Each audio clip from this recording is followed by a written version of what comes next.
오늘 금요일 하나님께서 우리에게 주시는 말씀은 요한복음 1장 46절로 51절까지의 말씀입니다. 요한복음 1장 46절부터 51절 말씀.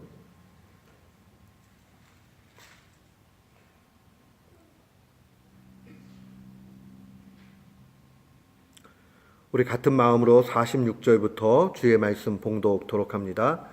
나다나엘이 가로되 나사렛에서 무슨 선한 것이 날 수 있느냐? 빌립이 가로되 와보라 하니라. 예수께서 나다나엘이 자기에게 오는 것을 보시고 그를 가리켜 가라사대 보라, 이는 참 이스라엘 사람이라. 그 속에 간사한 것이 없도다. 나다나엘이 가로되 어떻게 나를 아시나이까? 예수께서 대답하여 가라사대 빌립이 너를 부르기 전에 네가 무화과 나무 아래 있을 때에 보았노라. 나다나엘이 대답하되 라삐여, 당신은 하나님의 아들이시오 당신은 이스라엘의 임금이로소이다. 예수께서 대답하여 가라사대 내가 너를 무화과 나무 아래서 보았다 함으로 믿느냐? 이보다 더 큰 일을 보리라. 또 가라사대 진실로 진실로 너희에게 이르노니 하늘이 열리고 하나님의 사자들이 인자 위에 오르락내리락 하는 것을 보리라 하시니라. 아멘. 저는 오늘 본문 말씀을 통해서 신실함으로 기도하라 라는 제목으로 주의 말씀을 선포하도록 하겠습니다. 우리가 기도 생활한다는 것은 신앙생활에 있어서 아주 구체적인 신비를 체험하는 일입니다. 제가 사역을 하면서 설교의 주제들을 분류해 보면 역시나 기도에 관한 내용들이 가장 많지 않은가라는 생각을 합니다. 아무리 강조해도 부족함이 없는 것, 그것은 바로 기도에 관한 겁니다. 특별히 하나님의 사람이었던 존 버니언이 이런 이야기를 했습니다. 기도는 단지 하나님으로부터 무언가를 얻어내기 위한 수단이 아니라 무한한 하나님의 사랑과 그리스도의 십자가를 통해 오는 은혜를 경험함으로써 깊은 영적 부흥과 회복을 일으키는 비밀이 담겨져 있다라고 이야기했습니다. 쉽게 얘기하면 이런 겁니다. 우리가 어린 그 초보의 신앙의 단계일 때는 기도를 통해서 무언가를 자꾸 얻으려고 합니다. 그거 나쁜 것 아니에요. 좋은 거예요.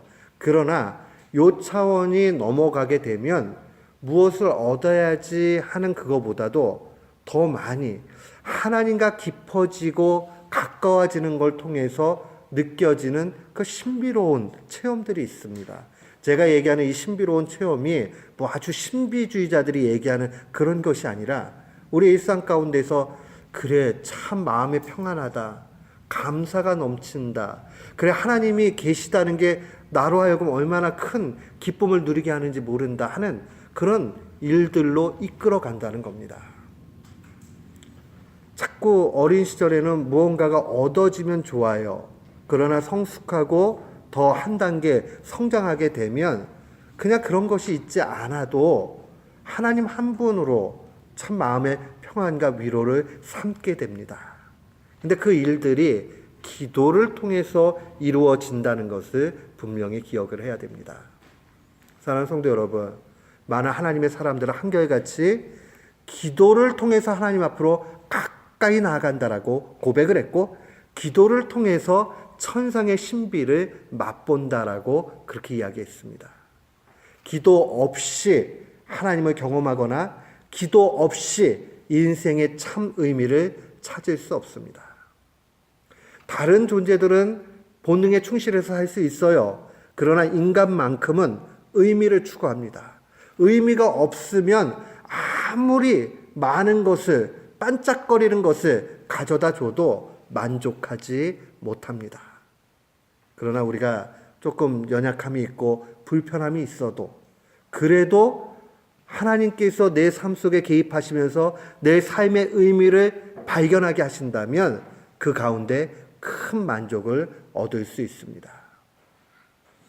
오늘 어떤 분이 강연하는 것을 잠깐 볼 일이 있었는데 전 세계의 국가에 있는 아주 일반적인 기업들을 갖다가요 다 조사를 해놓고 평균 수명이 얼마나 되나 이렇게 봤더니 10년이 조금 넘더래요. 길지 않습니다. 기업의 수명이 10년 조금 넘더라. 그러니까 어떤 기업들은 뭐 200년 이렇게 간 기업들 이런 거 다 합치고 일반적인 것들로 해가지고 샘플을 가지고 평균치를 내보니까 일반 사회학자들이 볼 때 한 10년 정도 되더라. 그러니까 길지 않지요. 유지해서 가고 한다는 게 쉽지 않습니다. 또 그 사람의 얘기 가운데 이런 얘기가 있습니다. 기업은 돈은 버는데 도산할 수 있다라는 거예요. 돈을 아무리 벌어도 그걸 잘 관리하지 못하면 그 다음에 문을 닫을 수도 있게 된다는 거죠. 우리 신앙 생활도 유사합니다. 우리가 이 땅 가운데서 열심히 살면 인생을 성공하는 것 같지만 하나님과의 관계의 온전함, 그 신비 가운데 나아가지 못하면 나중에는 의미를 놓쳐버리게 되고 야 이거 헛살았나 봐 하는 생각을 하게 됩니다. 그래서 신앙생활에 있어서 기도만큼 귀중한 일은 없습니다. 심지어 최근에 제가 한국의 어느 목사님과 이야기를 나누면서 그 목사님 은퇴하셨어요. 상당히 목회를 잘하신 분이고 누가 얘기해도 그분 참 훌륭하시다라고 그렇게 인정받는 분입니다. 그분이 이런 말씀을 하세요. 한국 교회가 새벽 예배를 강조하고 하는 거 참 좋다 이거예요. 그러나 그러다 보니까 하나님과 1대1로 대면하고 하는 거에 대해서 너무 약해지지 않았는가라는 이야기를 합니다. 물론 새벽 예배 끝나고 개인 기도 시간을 갖고 이렇게 하지만 한국 교회가 전반적으로 목회자한테 너무 의존적인 신앙으로 가는 것이 안타깝다 그런 이야기를 합니다. 많이 공감을 합니다. 우리가 공적으로 함께 이렇게 예배하고 성경 공부하고 그 다음에 또 공적인 기도를 드리고 하는 일들 필요해요. 근데 더불어서 또한 놓치지 말아야 되는 것은 우리가 하나님을 개별적으로 대면해서 만나는 일, 이거 놓치지 말아야 됩니다. 우리 교우들은 우리가 공동체 안에서 함께 뜨겁게 기도하고 말씀 연구하고 예배드리고 하는 것만큼 또 개인적으로도 우리의 삶 가운데서 하나님을 만나는 그 귀한 체험이 있는 교우들 되시기를 축원합니다. 아멘. 우리 어떻게 하면 하나님과 깊은 교제를 나눌 수 있는가? 오늘 본문 말씀을 보면 하나님이 원하시는 그 깊은 교제의 모습이 증거되어져 있습니다. 오늘 제목에 제가 제시한 대로 신실함으로 기도하는 겁니다. 신실함. 이 신실함이라는 말이 굉장히 중요해요. 이 신실함이라는 말 자체가 존 버니언은 이런 얘기를 했습니다. 언제나 한 인격 속에서 변함이 없는 것이 신실함이다. 한 인격 안에서 변함이 없는 것. 우리 한국 사람들 표현대로 하면 야, 그 사람 참 한결같아. 그런 말이 신실함이다라고 이야기했는데 많이 공감이 됩니다. 한결같은 사람. 하나님을 향해서 한결같은 사람은요, 어떤 사람일까요? 사심이 없어요. 보세요. 하나님은 내게 복을 주셨을 때, 와, 좋다 하고 막 이렇게 하다가, 하나님이 고난 주면은, 하나님 왜 이러셔? 라고 한다면 그 사람은 사심이 있는 사람이요, 한결같지 않은 사람이에요. 내가 돈을 잘 벌 때나 못 벌 때나, 내가 건강이 있을 때나 없을 때나, 내 일이 잘 풀리거나 덜 풀리거나 상관없이 그저 하나님 앞에 한결같을 수 있는 사람, 그 사람이 사심이 없는 사람이고 그 사람이 신실한 사람입니다. 그 신실한 사람의 전형의 모습이 오늘 본문에 나오는 나다나엘이라는 사람입니다. 이 나다나엘은 때때로 성경 속에 다른 이름으로 이렇게 기록이 되어 있죠. 바돌로메라고도 기록이 되어져 있습니다. 보통은 예수님의 12제자 명단 안에 나다나엘이라는 표현으로 써있기보다는 바돌로메라고 그렇게 기록이 되어 있지요. 같은 인물입니다. 이 바돌로메를 예수님이 만나는 광경은 참 인상 깊습니다. 오늘 우리가 요한복음 1장에 나와 있는 모습을 보면 예수님의 제자 가운데 먼저 부름을 받던 빌립이라는 사람이 있어요. 빌립이 45절에 보면 이렇게 얘기합니다. 야, 우리가 말이야 정말 율법과 선지자에서 그렇게 예언되어져 있던 메시아를 만났다라고 그렇게 나다나엘에게 소개를 합니다. 그러니까 너무너무 기쁜 거예요. 자신이 메시아를 만났다라는 그 일 자체에 너무나 기쁜 겁니다. 그렇게 기쁜 나머지 그 다음에 이 이야기를 나다나엘에게 가가지고 얘기하죠. 그가 바로 나사렛 예수라고 그렇게 이야기합니다. 그때 나다나엘이 46절에 보면 답변하죠. 야, 나사렛에서 무슨 선한 게 나오냐라고 이렇게 얘기합니다. 그의 말의 의미는 무엇이냐면 그런 작은 동네에서는 그 큰 일을 담당할 그런 메시아가 올 수 없어라는 뜻으로 얘기하는 겁니다. 그러면서 이제 예수님께서 나다나엘에 대한 평가를 47절에 합니다. 예수께서 나다나엘이 자기에게 오는 것을 보고 그를 가리켜서 딱 꿰뚫어 보면서 말씀하십니다. 이는 참 이스라엘 사람이고 그 속에 간사함이 없다. 이 간사함이 없다라는 말이 곧 사심이 없다는 말이고 이 말이 곧 한결같은 사람이다. 그런 뜻을 가지고 있습니다. 자, 그 사람 정말 한결같은 사람이야 라고 주님께서 나다나엘을 평가하십니다. 이 간사함이 없는 나다나엘, 예수님께서 나다나엘을 한눈에 보고 말씀하시지만 그는 분명히 하나님이시기 때문에 중심까지도 꿰뚫어 보시는 분입니다. 그러니까 주님의 평가는 틀림이 없지요. 확실한 평가입니다. 그 속에 간사함이 없다. 이 간사함이 없는 사람이 어떠한 은혜를 입게 되는가? 요한은 계속 증거하기를 이 간사함이 없는 사람이 얻게 되는 복에 대해서 증거를 합니다. 나다나엘이 이제 예수님을 향해서 질문하죠. 어떻게 나를 아십니까? 라고 이야기를 하는 거예요. 그게 단순히 나를 좋게 봐줬기 때문에 너무 좋아서 하는 얘기가 아니라 예수님이 너무 친숙하게 내 속을 꿰뚫어 보시듯이 그렇게 말씀을 하시니까 놀란 거예요. 난 한 번도 이 나사렛 예수님을 본 적이 없는데 어떻게 나한테 이렇게 이야기를 하지? 그랬더니 주님이 말씀하시죠. 48절에 보면 빌립이 너를 부르기 전에 내가 무화과 나무 아래에 있을 때에 봤다. 무화과 나무 아래에 있었던 이 간사함이 없는 나다나엘을 보고 아셨다라고 그렇게 말씀하십니다. 여기서 무화과 나무 아래에 있었다라는 이 표현이 아주 중요합니다. 주석가였던 콜린 크루즈라는 분이 계십니다. 그분이 이 본문을 주석할 때 이런 얘기를 했습니다. 무화과 나무 아래 있는 요 표현들이요, 유대인들에게 있어서는 율법을 연구하고 묵상하고 암송하는 것을 암시한다라고 얘기했습니다. 일반적으로 이 유대인들이 이 무화과 나무 그늘 아래서 율법을 연구하고 또 묵상하고 암송하는 일들을 흔히들 했다는 얘기입니다. 그러니까 예수님께서 야, 네가 그 무화과 나무 아래에 있을 때 봤어. 이 얘기는 그냥 무화과 나무에 있는 사람을 보면 다 아나? 그 뜻이 아니라 유대인들 사이에는 이 표현을 하면 딱 알아먹는 거예요. 아하, 그것은 바로 그 아래에서 말씀을 사랑해서 말씀을 연구하고 또 하나님의 말씀을 외우려고 암송하고 또 하나님 앞에 잠잠히 기도하고 그렇게 갔구나 하는 그 내용들이 거기에 다 내포되어져 있는 겁니다. 이야기를 들은 이 경건한 이 나다나엘이 이런 이야기를 하죠. 49절에 보니까 랍비여, 당신은 하나님의 아들이고 이스라엘의 임금입니다라고 엄청난 신앙 고백을 합니다. 이거를요 간단하게 여기지 마세요. 지금 나다나엘은 한 번도 예수 그리스도와 동행해 본 적이 없는 사람입니다. 그리고 예수 그리스도에 대한 경험이 없습니다.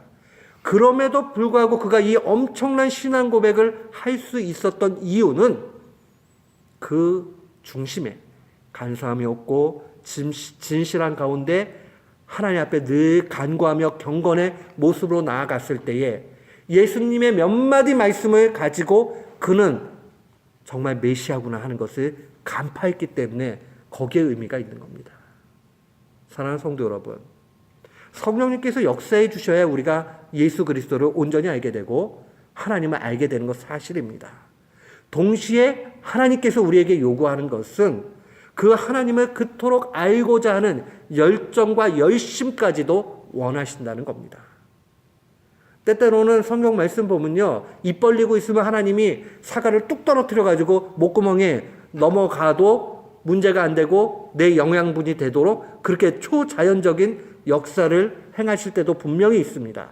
그러나 하나님의 일하심은 그러한 초자연적인 일들 뿐만 아니라 더 많은 그러한 정도로 보면 일반적인 자연 그 상황들 가운데서 하나님이 일하신다는 겁니다. 그런 의미에서 보면 우리가 열심히 주의 일에 힘쓰고 동시에 경건의 일에 힘써 나아가는 일들은 반드시 필요합니다. 그 경건의 일에 힘써 나아갈 때에 하나님은 더 크게 역사해 주십니다. 그가 나사렛 예수라는 표현에서 이제 랍비라는 말로 전환을 합니다. 예수님에 대한 이해가 바뀌었다는 거예요. 그냥 나사렛 사람 예수라는 그런 의미가 아니라 그가 정말 존경과 또 명예를 높일 만한 그러한 분이다라고 고백을 하고 있는 겁니다. 정말 메시아가 맞다라는 확신 가운데 그가 나아가게 됩니다. 보세요.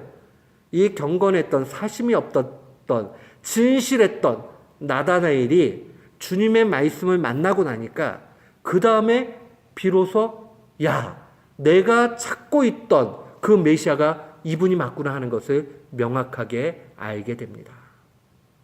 그냥 하루아침에 이루어지는 일들이 아니죠. 나다나엘은 누구보다도 간사함이 없고 진실함 가운데 있으니 진리신 주님을 분명하게 볼 근거가 되었습니다. 그러면서 주의 말씀을 보면 50절에 예수께서 대답하여 가로되 내가 너를 무화과 나무 아래서 보았다 함으로 믿느냐? 이보다 더 큰 일을 보리라라고 엄청난 말씀을 하십니다. 이 얘기는요, 어떻게 보면 영적 고수들이 나누는 대화예요. 보세요. 내가 무화과 나무에서 아래에 있는 너를 보았다라고 하는 거 그거 믿느냐? 이 말 속에는요, 어떤 의미를 가지고 있는 거냐면 네가 진실함 가운데 신앙으로 고백하고 있는 것을 내가 받아주겠는데 너 정말 내가 메시아라는 사실을 믿느냐라고 반문하는 겁니다. 그러시면서 난 네가 믿고 있다는 사실을 잘 알고 있지. 이제 믿음 가운데 있는 너는 이 일보다 더 큰 일들도 많이 보게 될 거다라고 말씀해 주시는 겁니다. 무엇을 보여줍니까? 진실하게 하나님을 향해서 그렇게 나아가는 사람들이 정말 세상 사람들이 감당할 수 없는, 알 수도 없는 그 하늘의 신비의 상황들을 알게 되고 보게 될 거라는 메시지입니다. 51절에 보면 주님이 말씀하십니다. 제가 설교 중에 여러 번 말씀드렸습니다. 특별히 하나님의 말씀 가운데 진실로 이런 표현들이 나오면 예수님의 독특한 어법이요, 예수님께서 굉장히 강조하면서 쓰시는 그러한 말씀입니다. 51절 한번 볼까요? 또 가라사대 진실로 너희에게 이르노니 하늘이 열리고 하나님의 사자들, 천사를 얘기합니다. 천사들이 인자 위에, 인자라는 표현은 예수님이 당신을 가리키는 독특한 표현입니다. 당신 위에 오르락 내리락 하는 것을 보리라 라고 그렇게 증거하고 있습니다. 이 말도요, 굉장히 상징적이고 여러 가지 의미를 가지고 있습니다. 진실로 네게 이르노니 하늘이 열리고 하나님의 사자들이 예수님 위에 오르락 내리락 하는 것을 보게 된다. 오르락 내리락 하면 기억나는 게 있죠. 창세기 28장으로 가면 야곱이 이 하란 땅으로 그렇게 가는 가운데서 루스라는 곳에 머물게 되지요. 거기에서 환상을 봅니다. 그래서 천사가 오르락 내리락 하는 그 모습을 보게 됩니다. 창세기 28장 12절에 보면 꿈에 본즉 사닥다리가 땅 위에 서 있는데 그 꼭대기가 하늘에 닿았고 또 본즉 하나님의 사자들이 그 위에서 오르락 내리락 했다. 이것은 천상의 신비를, 땅에 있지만 천상의 신비를 바라보고 있다 하는 것을 의미합니다. 우리가 이 땅 가운데 발을 붙이고 살지만은 하나님의 그 일에 대해서 부분적이지만 분명히 보면서 나아갈 수 있는 그러한 은혜가 있다는 것을 의미합니다. 하나님의 하늘의 신비를 보는 거죠. 그러면서 야곱이 고백합니다. 함께 일하시는 하나님, 전능하신 그 하나님에 대해서 고백을 하면서 이 창세기 28장 16절에 그는 이렇게 이야기합니다. 여호와께서 과연 여기에 계시거늘 내가 알지 못했다라고 그렇게 이야기합니다. 늘 동행하고 함께 계셨던 그 하나님에 대해서 잊고 있었는데, 하나님이 이렇게 늘 함께 하셨던 것을 내가 피곤하다고 정말 놓치고 있었구나라고 탄식하는 겁니다. 그러면서 그곳을 하나님의 집으로 삼습니다. 하나님의 집이라는 말이 베델입니다. 베이트 엘, 엘은 하나님이죠. 베이트는 집입니다. 베델, 그게 하나님의 집이라는 뜻이에요. 원래 그 지역 이름은 루스였습니다. 근데 더 이상 그는 루스라고 부르지 않고 그곳을 베델이라고 이야기합니다. 하나님의 집이라고 얘기하는 것이죠. 마치 우리의 인생도 이와 유사합니다. 우리가 간사함이 없이 주님 앞에 나아가게 될 때에, 간사함 없이 진실함으로 그렇게 간절히 신실하게 기도하게 될 때에 우리는 세상 사람들이 보지 못하는 것을 보게 되고 하늘의 신비를 바라보면서 하나님과 깊은 교제 가운데 나아가게 됩니다. 바로 하나님과의 영적인 교제가 어떻게 이루어지느냐 하는 것이 오늘 본문 가운데 분명히 나타납니다. 사랑하는 성도 여러분, 참 신앙생활하면서 어려운 것이 하나 있습니다. 예를 들면요, 성경 말씀을 잘 풀어서 알려주고 하는 것은 상대적으로 쉽습니다. 왜냐하면 제가 잘 준비해가지고 잘 강의해주면 받아들일 수 있기 때문에 그러합니다. 근데 아무리 해도 해줄 수 없는 게 있어요. 그게 뭐냐 하면 하나님과의 깊은 교제 차원에 들어가는 것은 이거는 목사가 대신해 줄 수가 없어요. 자신이 스스로 하나님과의 관계에서 깊은 차원까지 들어가야 됩니다. 그저 조금 도와줄 수 있는 거라고는 그분이 그렇게 될 수 있도록 중보기도해 드리는 것이고, 그 다음에 조금 도울 수 있는 것은 이렇게 기도하라는 하나님의 메시지에 대해서 선포해 드리는 것 외에는 없습니다. 이 설교의 메시지를 아무리 들어도 우리가 따로 주님을 만나고자 하는 열망과 실천과 모습이 있지 않고서는 결단코 그 신비를 맛보지 못합니다. 제가 지난주에 시카고에 어느 한 형제를 만났습니다. 이 형제가 벌써 한 3년 전에 저한테 기도 제목을 부탁한 게 있어요. 저희 누나가 있는데 누나가 신앙이 없어요. 그리고 맨날 인생에 꼬인다 그러고 괴로워하고 그렇게 지내고 있는데, 자기는 그 누나가 정말 복음 가운데서 주님 앞으로 온전히 나아갔으면 좋겠다 하면서 기도 부탁을 했어요. 제가 함께 늘 기도를 했어요. 그러다가 지난주에 불현듯 궁금했어요. 그래서 그 형제를 만나서 물어봤어요. 근데 그때 그 누나 어떻게 됐냐고. 왜냐하면 저는 제 나름대로 기도하고 있었고 그 결과의 진행이 어떻게 되는지가 너무 궁금해서 물어봤어요. 그랬더니 이 형제가 얘기합니다. 목사님, 너무 웃기는 거 있죠. 기뻐서 웃긴다는 표현을 쓴 거예요. 한 6개월 전부터 갑자기 누나가 하나님과의 그 깊은 가운데서 그 참맛을 누리면서 완전히 새로운 사람이 돼가지고 만나면 집에 안 간대요. 집에 와가지고는 12시 넘어서 계속 얘기를 하는데 하나님 얘기만 한다는 거예요.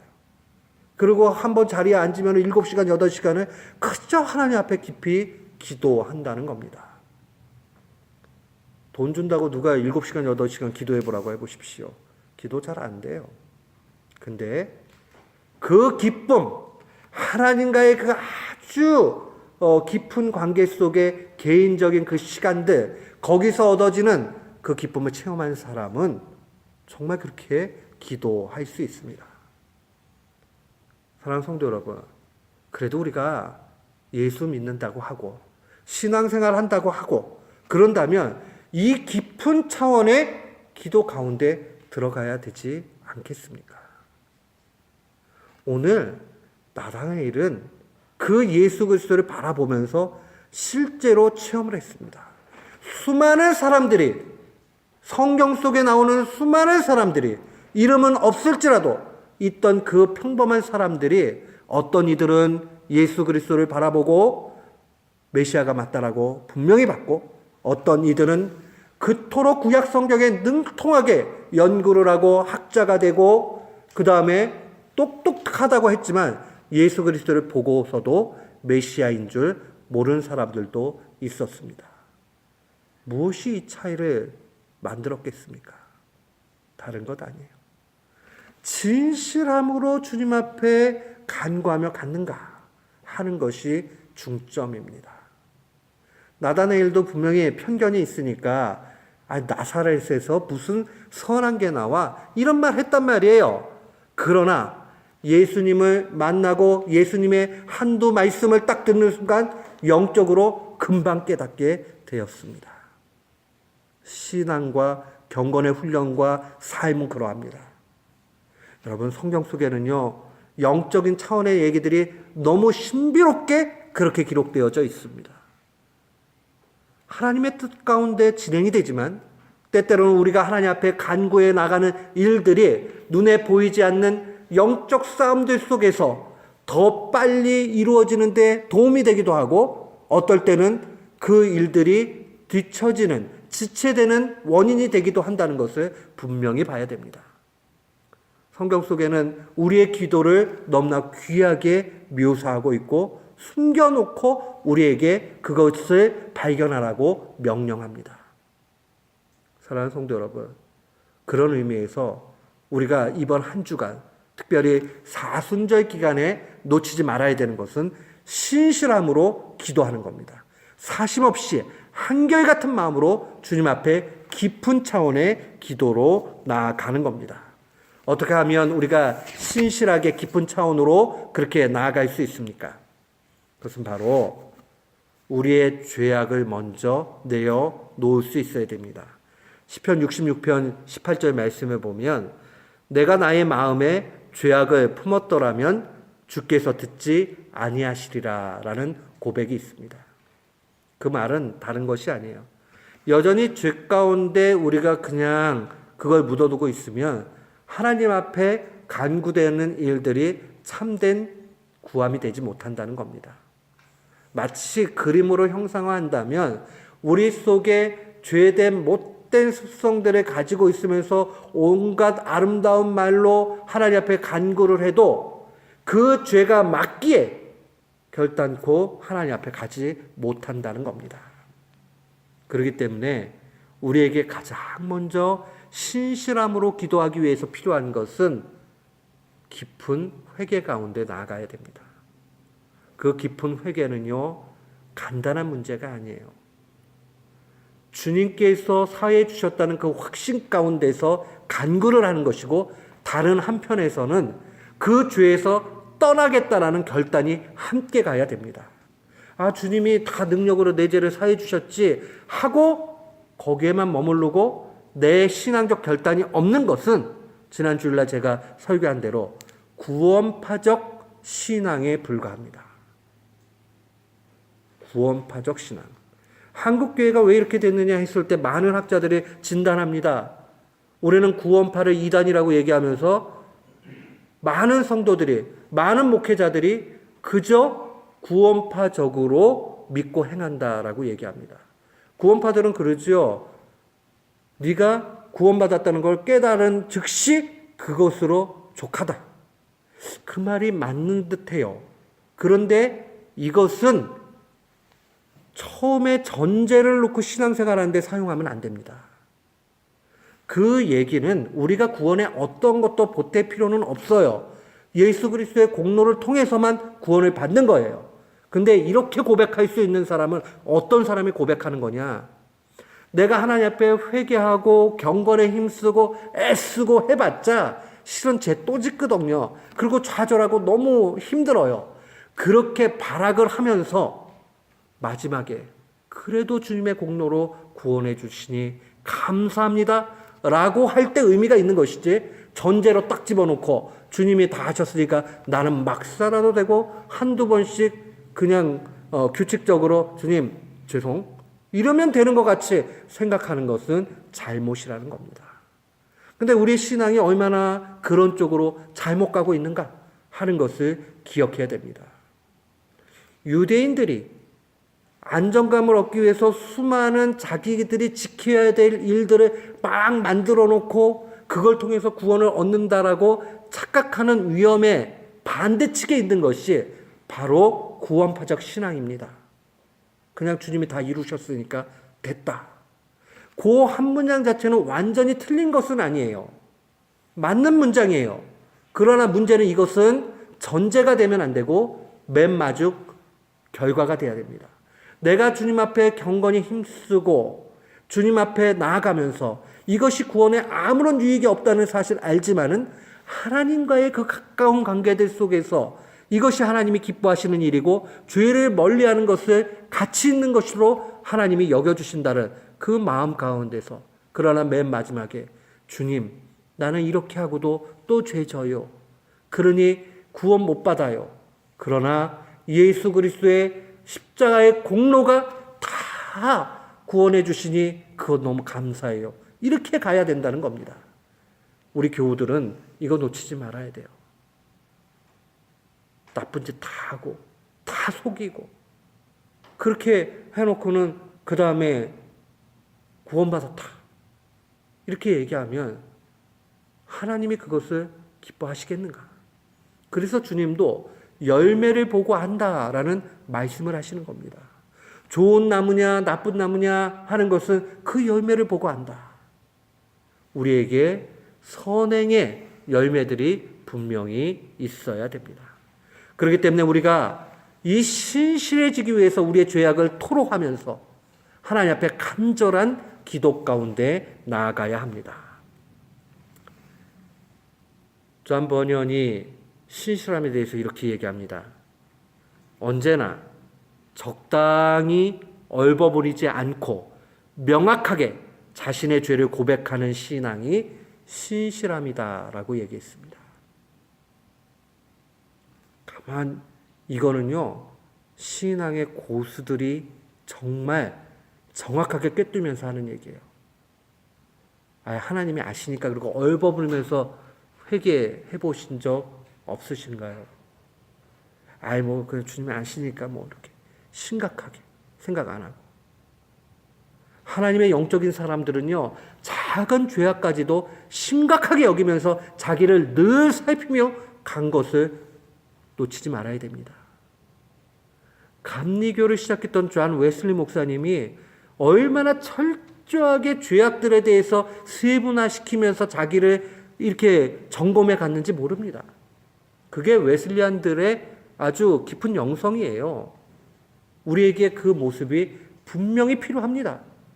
내가 뭐가 하나님 앞에 잘못인가? 내 죄악들에 대해서 일일이 살펴보면서 그것에 대해서 정말 안타까워하는 모습이 필요합니다. 그러면서 버녀는 이런 이야기합니다. 가식이나 위장을 버려라 라고 얘기합니다. 자꾸 죄를 발견하고요, 나아가면 가식이나 위장이 없어지게 됩니다. 근데 이분이요, 이런 얘기를 해요. 신실함은 두 개의 가면을 쓸 줄 모른다 하면서 두 개의 가면을 얘기하는데, 첫 번째 가면은 우리가 잘 아는 가면인데 두 번째 가면은요, 깜짝 놀랄 만한 가면이에요.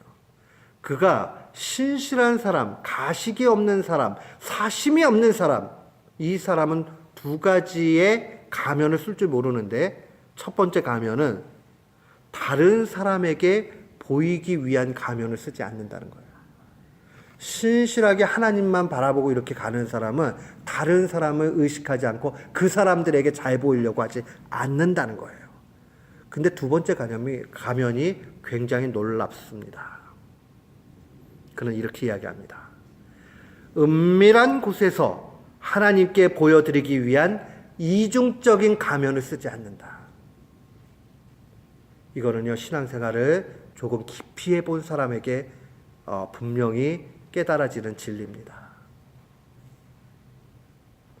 그래, 하나님 앞에 기도를 해야지. 기도하는 게 너무 좋아요. 그리고 기도하고 막 너무 좋고 막 이러는데 어느 순간에 내 마음속에 훅 사단이 들어와서 하는 얘기가, 거봐, 너 기도도 하고 괜찮은 사람이네 라고 하면서, 야, 너 하나님이 어떻게 생각하실지 한번 생각 좀 해봐 라고 하면서 유혹합니다. 사탄은 그렇게 우리로 하여금 넘어지게 만듭니다. 기도를 열심히 해서 하나님을 가까이 하면 할수록 잘한다라고 얘기하면서 뽐내려고자 하는 그 마음을 우리 속에 훅 갖다 집어넣는 것이 사탄의 모습입니다. 그러면서 마치 내 공로인 양 그 일들을 하면서 하나님 앞에 내세우고자 하는 그 가면을 쓰게 만듭니다. 그러니까 이 영적인 일은요, 쉽지가 않아요. 기도를 하는데도 불구하고 사탄이 와가지고 하나님 앞에도 내세우고 있는 것처럼 우리의 마음을 교만케 만듭니다. 그러면서 나보다 기도 안 하는 사람, 나보다 헌금 안 하는 사람, 나보다 못한 사람을 보면서 콧방귀를 뀌면서 아, 저 사람 왜 저래? 라는 마음을 우리에게 주기도 합니다. 요게 더 커지면 그 다음에는 하나님에게 아주 당당하게 얘기하죠. 하나님, 나 이 정도면 괜찮지 않아요? 라고 하면서 자기도 모르는 사이에 그런 마음을 갖습니다. 그러면서 그런 마음이 있음에도 불구하고 기도할 때는 하나님 앞에 겸손한 척 얘기할 수도 있습니다. 사랑하는 성도 여러분, 그렇게 영적인 문제들이 쉽지 않고 간단치 않습니다. 진짜 신실한 사람, 사심이 없는 사람, 가식이 없는 그 사람은 오직 하나님 앞에서만 바라보고 나아가는 사람입니다. 어떠한 대가를 생각하지 않습니다. 내가 이렇게 한다고 하나님이 복을 주시겠지, 내가 이렇게 하면 더 좋겠지 하는 그런 상황으로 가는 것이 아니에요. 그냥 순전한 마음으로, 깨끗한 마음으로 내가 하나님 앞에 그냥 서 있는 그 자체로 살아가는 사람입니다. 그게 바로 신실한 사람입니다. 우리는 그 신실한 사람이 되고자 하나님 앞에 간구하고 그 신실함의 모습으로 기도해야 됩니다. 그러면 하나님께 불평할 것도 없고 내세울 것도 없고 뽐낼 것도 없게 됩니다. 하나님 왜 안 들어주세요? 그래도 되는 거예요? 라는 생각을 안 하게 됩니다. 그래, 주님이 안 주시는 데는 이유가 있겠지 라고 하면서 그것 또한 감사하게 됩니다. 거기에 무슨 의미가 있나? 내가 받지도 못했는데. 그것이 아니라 하나님과 내가 대화했다는 것, 하나님과 내가 상대했다는 것, 하나님이 나를 들어주셨다는 것, 나와 그냥 대화의 대상이 되어주셨다는 것, 그것으로 감격할 수 있어야 합니다. 그게 바로 신실함으로 기도하는 겁니다. 근데요, 하나님은 참 좋으신 분이에요. 우리가 그렇게 신실함으로 기도하면 우리의 필요들에 대해서 안 주시는 것 아니에요. 다 주십니다. 우리는 신실함으로 기도하고 하늘의 신비를 봐야 됩니다. 많은 말을 또 간절히 기도하는 것도 때로는 필요합니다. 그러나 어떨 때는 잠잠히 묵상하면서 주님 앞에 정말 그 온 영혼을 다해서 주님 앞으로 내어놓으면서 그렇게 나아가는 일들도 필요합니다. 그러면 주님께서 어느 순간 내 마음을 만져주시고 정말 내 모든 생각들을 주관하시고 하는 것을 경험하게 돼요. 처음에는 잘 안 됩니다. 그러나 훈련이 되어지면 조금씩 되어지고 나중에는 그 시간이 얼마나 기쁘고 좋은지 모릅니다. 누구에게도 방해받고 싶어 하지 않는 시간이 되게 됩니다. 저는 우리 교우들이 모두 이번 사순절 기간을 통해서 저도 마찬가지고 깊은 경험이 있기를 원합니다. 이번 사순절을 통해서 신실함으로 기도함으로 하나님을 더욱 깊이 경험하는 우리 모두가 되기를 주님의 이름으로 축원합니다. 아멘.